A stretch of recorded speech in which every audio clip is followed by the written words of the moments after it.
Hi everyone, this is Krithika. On popular demand, I am recording the story I told in the first session, which some of you may not have had a chance to hear. It's a personal narrative of a single incident. So, I am terrible at geography. Okay, like whether it comes to geography subject in school, which I hated, or in general knowing way the place and the way to get to places and stuff like that. I am generally terrible at geography, and I did my bachelor's in Chennai. My family is in Chennai, so and in my bachelor's, in the last year of my course, I had this internship where I was posted in different places, and so like around a few months in each place, and that was basically when I had to figure out how to use the bus, the city bus that is generally a pretty normal thing for everyone. That was this big obstacle course for me, and I had to figure out how to use it to get around the city in this year. And I actually managed pretty well, not terribly. I was able to get to where I was supposed to go and come back, not very many issues, so I was mostly okay, except for an epic fail every now and then. So one particular day, rather one particular posting, I was posted in a place which was not very close to my house. It was around 2 hours away and two buses away. And to get there, as I said, I had to take two buses, go till one place, and then transit to a different bus and go on. And I had taken a pass and kept one of those 1,000 rupee passes. I don't know if other states have that, but if you have this 1,000 rupee pass, you can basically get on any bus in the city, and you don't have to tell the conductor anything. You just be like pass, and sit for however long you want and get off wherever you want.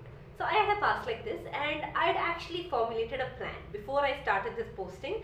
I'd experimented, I'd done a few dry runs and all, and I had planned, okay, so Krithika, you have to go here, then you have to go to this stop, then you have to take this bus number, count this many stops, and then when you reach this store, you get down, and then you have to walk this way to get to the clinic. The clinic was a hearing aid clinic where I was interning. And the thing is, this particular clinic's timings were like 10 to 5:30, so it was pretty late in the evening when I was done. Moreover, the way this clinic was situated was, there were two bus stops which were somewhere near it. One was around a 15-minute walk away from the clinic. One bus stop was a 15-minute walk away. Another one was very close to it, practically on the other side of the clinic. Unfortunately, the route I had chosen for myself, that was the most straightforward route, was reach the bus stop that was a little bit far away, not very far away, like a 15-minute walk away from the clinic. So I had to get down at the bus stop, then walk to the clinic, and then finish work there, then walk back to the bus stop, then get on the bus, go to the transit point, get on another bus, get home. One particular day, what happened was, it got late. This hearing aid clinic, it basically catered to all these really rich folk, so rich folk for hearing aids, and because they were all VIP customers, we weren't allowed to leave until they left. So technically, even though the interns could leave at 5:30, this particular woman was sitting and arguing about her 2 lakh hearing aid for a very long time, and we weren't supposed to leave until she left. So we were waiting, and she finally only left it around 6. It was around an hour late, 6:30, 6:35, 40 it was, when we were able to leave. And I was like, okay, I'm tired, so I decided to experiment. Probably not the best of ideas, but yeah. So I was like, I did not want to walk all the way to this other bus stop and then figure out and then go home. Why not I go to the bus stop that's right here? Because technically all the bus stops in Chennai have to be interconnected in some way, right? That's how the bus system works. There is supposed to be a way from point A to point B, no matter what route you take. So I had this semi-formulated plan in my head, and I went to the bus stop that was closer. Remember, it was late, and my phone was charged, was also getting low, and also my mom wanted me to buy groceries on the way home. So with all of this in my head, I decided to experiment and adventure.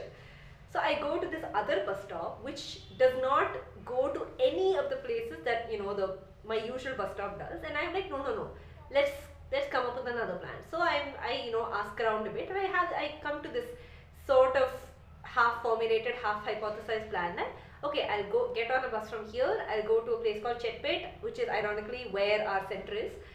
Here, the World Storytelling Institute is. So I'll go to Chetpet, and then from there is one of those direct buses that will go directly. The last stop from, if I get on one particular bus, the bus number was 37G. If I were to get on that, the last stop is the one that is near my house. So with this plan in my head, I got on a bus and I got till Chetpet. But my phone charge was, super duper low. So, like a good little girl, I called my mom from the bus only, and there was a lot of traffic also. So it passes Stella Maris College and MOP Vaishnav College. It passes a bunch of colleges, all of whose, let out time is in. So obviously the bus was crowded, the roads were crowded, it was late. Not a good idea, but I was like, I called my mom and I was like, Amma, I'll be late because it got late at the clinic and I'm in the bus now. My phone charge is really low, so I'll probably switch my phone off. I'm just letting you know. So I called her and she's like, okay, fine. Thank God this girl informed me, and she kept the call. And predictably, my phone charge went very low. I did have to switch it off, right, even before I could even board the second bus. I got off this bus and I'm waiting at the bus stop for the second bus. And when you have the luxury to wait, you'll wait for the empty bus or the one that has seats or whatever. But at this point I was just like, no, Krithika, you have to get home. So there was this super crowded bus of 37G that comes, and I am just like, oh my goodness, thank God. So I just get on. It is so crowded that I end up getting, obviously I have to stand, there's no place to sit, and I end up having to stand like in the middle of the aisle with people all around me, so that I can't even see out the windows. And the conductor sort of like, he stands on his toes and asks, ticket, and I'm like, pass, and that's it. So I stand and I'm like, it's okay, you don't have to see out the windows, it's fine, you're fine, because anyway it's the last stop. So you just have to stand here and chill as much as you can chill in the middle of a crowd. Chill until the last stop and then you'll be done. So I'm standing there and not seeing anything and just sort of waiting to get off. And eventually, like an hour and a half down the line, the conductor's like, last stop, and the entire crowd gets down, and so do I. And it isn't my stop. It isn't even vaguely familiar. It's dark by now. It's around 8:45 by now. It's super dark. I'm in a completely unknown place. I have no idea where I am. And then I'm like, oh my goodness, what did I do? And then I realize something I should have thought about before. Each bus route has a forward route and a backward route. I have not gotten on the correct route, and therefore I had eventually ended up at the stop which is the polar extreme of the stop I'm supposed to get down at. In other words, if my stop was called Ayyappan Tangal, and this bus goes from Ayyappan Tangal to something with a V Nagar or something. I was at V Nagar and not in Ayyappan Tangal. Literally, I'm an entire bus route away. I'm not even at the bus stop, because at the end, the Chennai bus drivers, they don't tend to stop the last stop bus at the bus stop. They let the passengers down a little early and then they sort of go to the depot.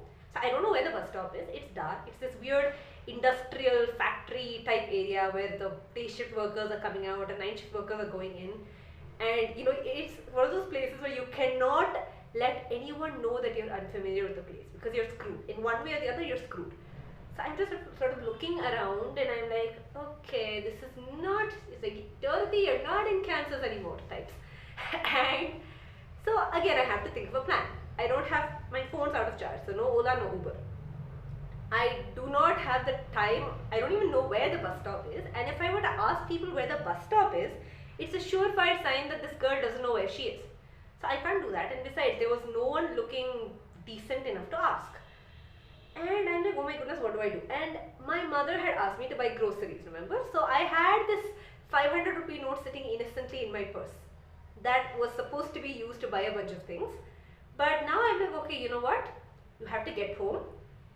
There's no Ola, there's no Uber, there's no bus also. You have to get an auto. And Chennai Vasis will know that getting an auto, a regular auto in Chennai, is a trial by fire, because they don't believe in the existence of meters, or they deny the existence of meters. Meters are like imaginary friends. They'll laugh at you if you ask about the meter. So, and also they will quote astronomical prices, astronomical fares, and if you know the area, you can argue, right? You can be like, yeah, no, it's not that far away. But I don't know the area, so, but I had no choice. So I, saunter up to one guy and I'm like, Ayappanangal, I have to go. And he just looks at me and he's like, 500 rupees. Now, okay, I have 500 rupees, so it's a good thing. I could have gotten in the auto and be like, okay, fine. But I can't do that because, again, remember, if somebody were to think that I weren't from the place, I'm screwed. So, any person who's familiar with the area would argue naturally, right? So, I argued, half-heartedly. Namke vaste, I argued a bit. And oh my god, it's not 500 rupees. It's here only. It's very close by. Blah blah blah, etc. And he's like, madam, it's 500 rupees only. So, and then I'm like, fine, whatever, I'll get on. Well, see, and when we get there, I'll see. And I got on. And again, here also I have to act. I drew upon my Oscar level acting skills. And as soon as I got in, he, started the auto and he took a U-turn somewhere. And around like 5 minutes later, he's asking me, madam, if you want to go to Ayappanangal, the bus depot is right here. You can take 37G bus, it goes directly. In my head, I'm like, oh, here's the depot. But out loud, I'm like, usually I take the bus, but today it got late at work, you see, so therefore I'm taking an auto. And he's like, okay. Again, another 3 minutes we're sitting in silence. And he shows me some random office building. And he's like, madam, do you work here? And I'm like, yes, that is where I work. And I'm just trying to act like I live in this place, I know this place, and I don't. I'm like, yes, of course, this is where I work. And I start chatting with him a little bit about routes and roads, which I know nothing about, but something. And because again, I have to keep up the farce that I know where I'm going, right? So I'm chatting with him about, you take this road, you go that way. No, this will be far. This will have traffic. Blah blah blah. And finally, like 20 minutes down the line, places start looking familiar. And then, I actually start telling him the route. I'm like, no, you don't go via Guindy. You go take the bypass. We'll go through this Veerapanjavadi and all, something and all. I'm telling him, and I'm chattering at him the entire way back because I have to. So I chatter at him, and finally by like almost 10, we reach my flat. And by that point, I was like, okay, no more haggling. So I quietly handed over that 500, saying, he got you home. He can't do anything now. The security people in my flat are right behind me. They're standing and staring down their noses at him. So he can't do anything now. So I handed him that 500. Bye-bye. And I went home. And my parents weren't too worried because, I had already told them that I'd be late. That there's traffic, I'd be late. So, but of course, as soon as I went in, my mom was like, what happened? Why are you so late? Now the thing is, my mom thinks I have no street smarts at all.